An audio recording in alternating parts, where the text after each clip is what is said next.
Good afternoon. I'm Dorothy Wetzel, and I head up the Morrow Church Immigration Committee. I have the privilege of speaking with you virtually on Refugee Sunday about a cause that has animated my whole life.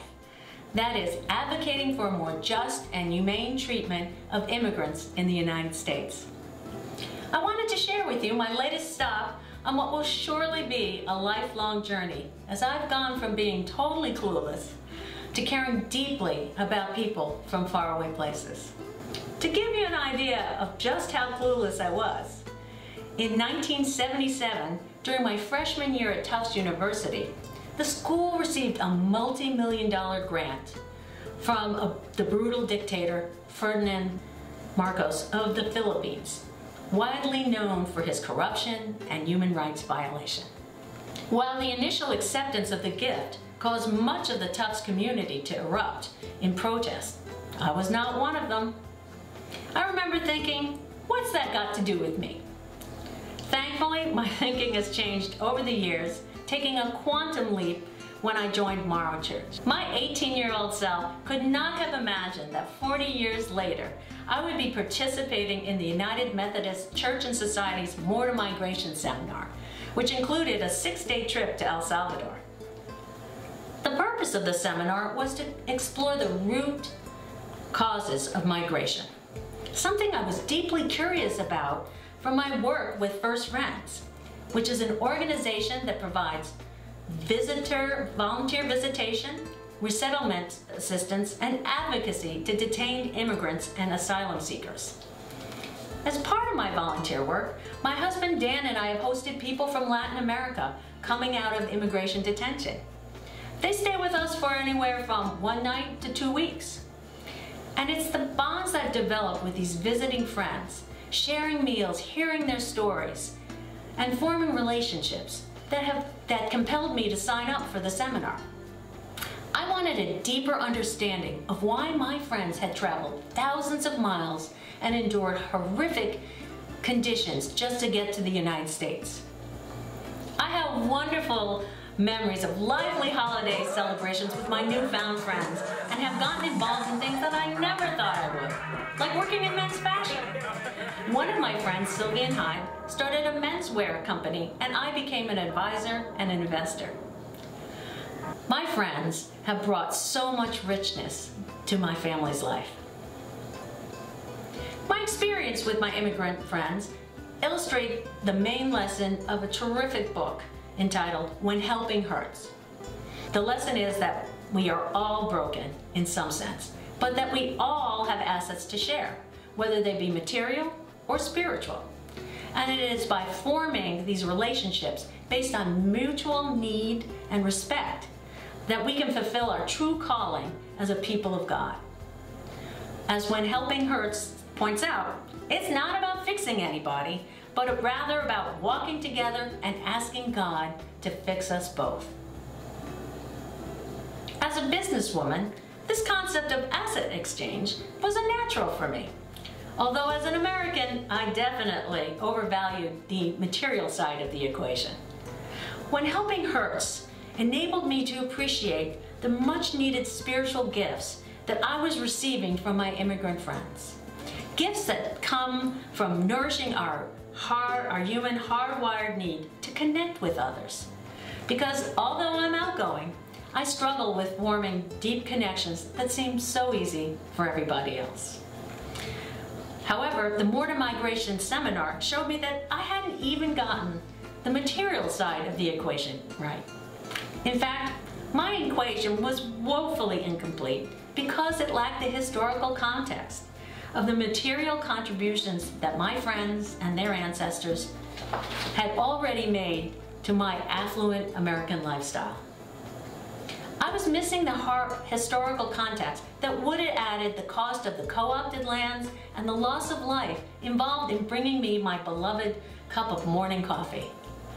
The Morrow Migration Seminar taught me that on the balance sheet of life, I was clearly in the red.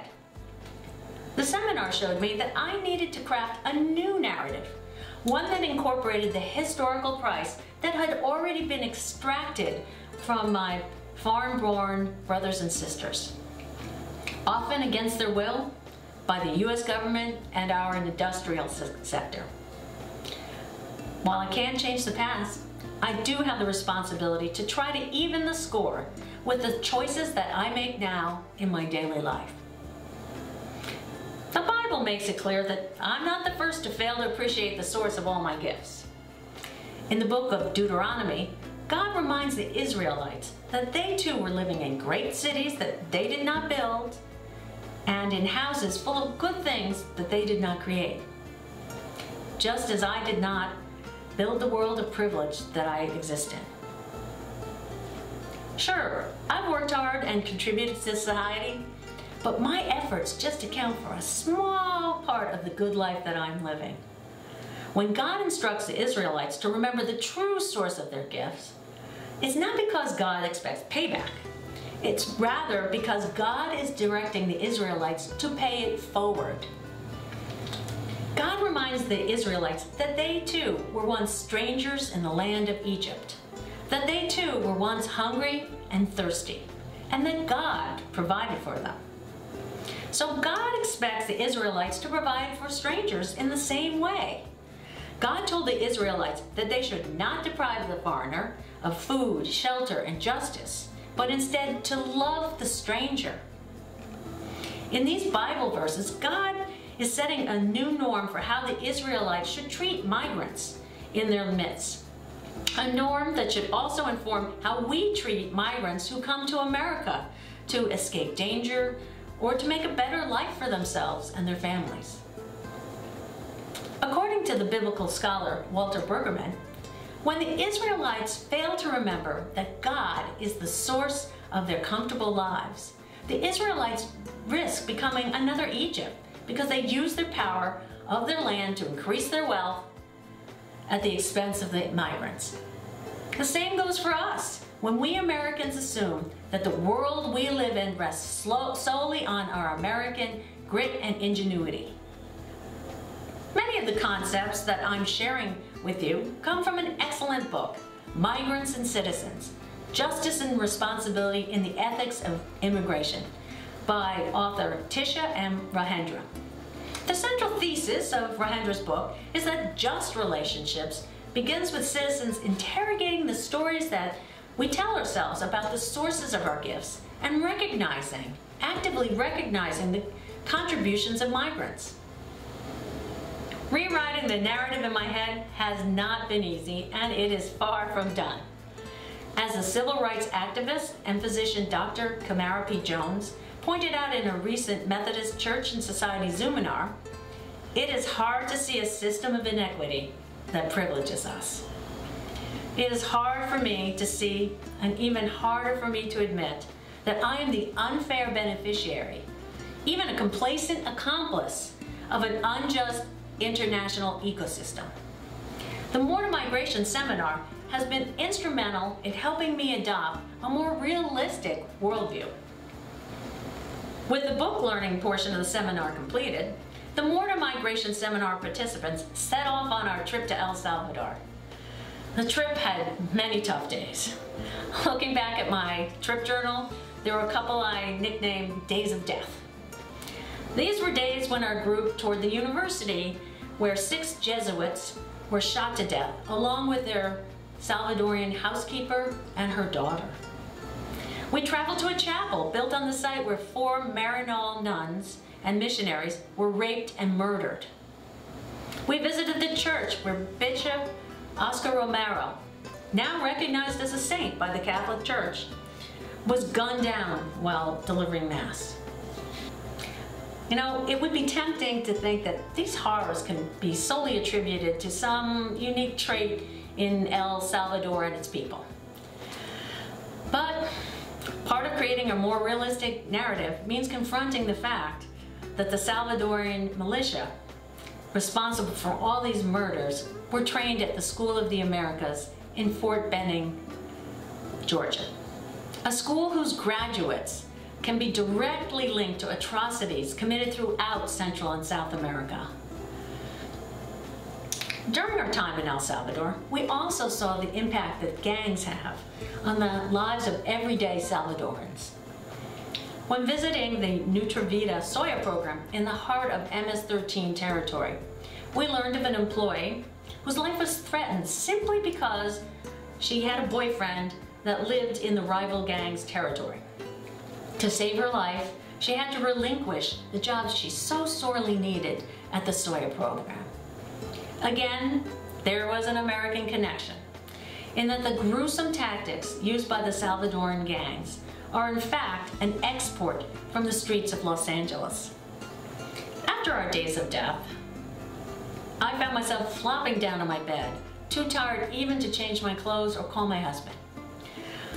During our trip, I would sometimes find myself weepy for no immediate reason. And it took all the self-discipline that I could muster not to beat myself up about my abject ignorance. Especially since so many of the people on the trip, my fellow travelers, seemed to be much more knowledgeable than me. But I don't want to leave you with the impression the trip was all doom and gloom. A key learning from the seminar is that we are not fated to repeat history. Our task is to take responsibility for what has happened in the past and use this knowledge to power the creation of more just relationships now and in the future. Our Salvadorian days also contained examples of the way forward.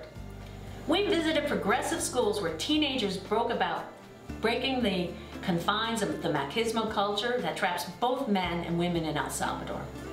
We stood in front of a water tower funded by a local women's collective, listening to the pride in Conchita Mendez's voice as she described all the twists and the turns that it took to bring clean water to her community. A story truly worthy of a telenovela. The trip to El Salvador taught me a central task of seeking justice for migrants begins with amending the narratives that swirl in my head and my heart and my soul.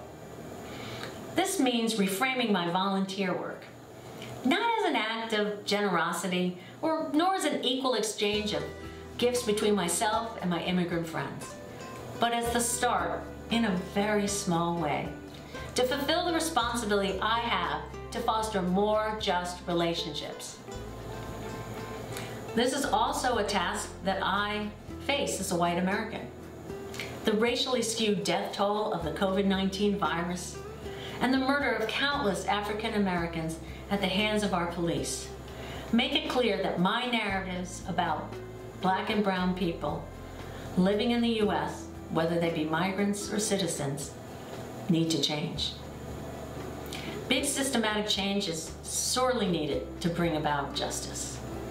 But as our American history has made clear, for justice to be sustained, it is not only our laws, but the hearts and the minds and the will of the American people that has to change.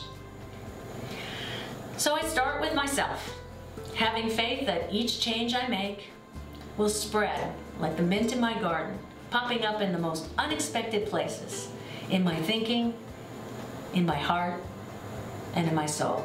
I pray for the strength and patience to persist, accepting that each step I take towards a broader worldview will need to be followed by another, and yet another. But I'm inspired by the advice of the great writer, Maya Angelou, who said, "Do the best you can until you know better. Then, when you know better, do better." So that's just what I'm going to do. Amen.